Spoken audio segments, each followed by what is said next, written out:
Muhammad and Jesus, along with all other prophets, essentially belong to a specific lineage. Starting from Adam and Eve, the descendant of Prophet Abraham diverged through his two sons, Ismail and Isaac, reaching Jesus and Muhammad, the penultimate and final prophets. All prophets manifested various miracles. For instance, Prophet David could soften iron with his bare hands, Prophet Moses parted the sea, and Jesus spoke as an infant and raised the dead. Prophet Muhammad also displayed various miracles. However, the miracles began even before his birth, as something unusual occurred in Mecca a few months before he was born. Mecca was then a thriving trade city dominated by merchants whose wealth was multiplied by a unique privilege. In Mecca, the idols had their homeland. Every year, during the time of the Great Market, the priests of the desert brought their idols and divine images under the protection of the Kaaba. Inside and around the Kaaba, hundreds of idols stood, worshipped by the people. The religion that Abraham had once taught at this place had long been forgotten. The Kaaba, once built in the name of the one and only God, had become nothing more than a resting place for stone and wooden sculptures. Nevertheless, it was special, unique, and coveted. The history of the Kaaba and its connection to prophets like Adam, Noah, and Abraham made it a magical place that has always fascinated people.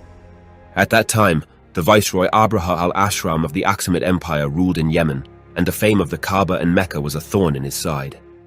He desired to be the most powerful and richest man on the Arabian Peninsula, and therefore decided to build a much larger and more magnificent place of worship, hoping that people would then pilgrimage to Yemen instead of Mecca.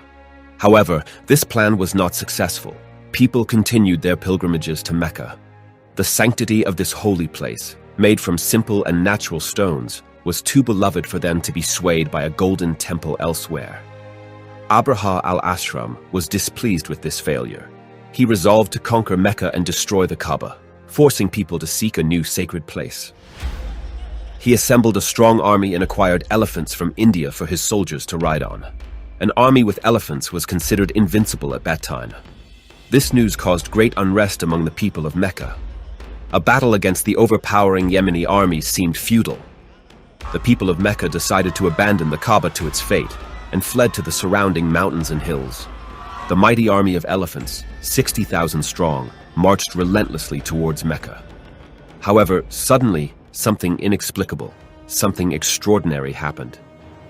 Right before the city gates, the majestic elephants refused to enter.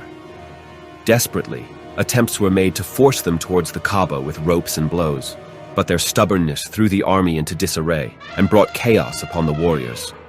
And as if that weren't enough, on the horizon, a gigantic swarm of birds appeared, their dimensions seeming to engulf the entire sky. An eerie aura settled over the battlefield as the first phase of ominous punishment began.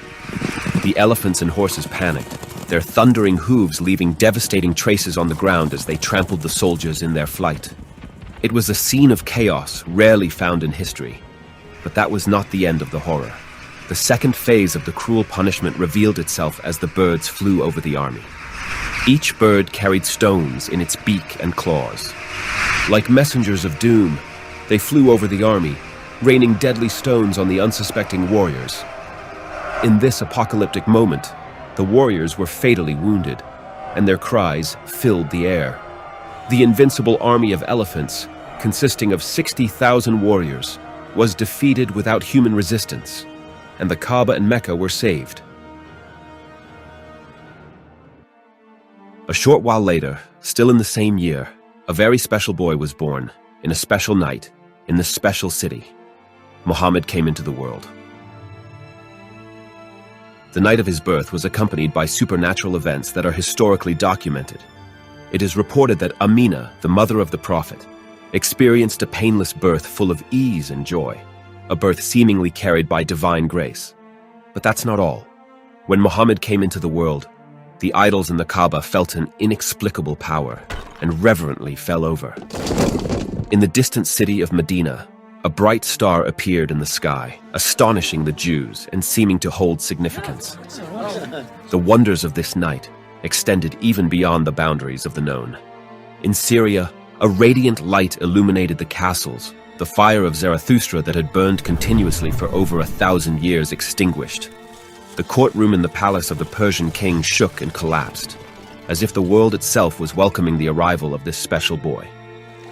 Simultaneously, the Tigris River overflowed its banks, as if nature itself was showcasing its forces in awe of this unique event. This night was more than just a birth. It was a spectacle of supernatural significance, a harbinger of a time that would forever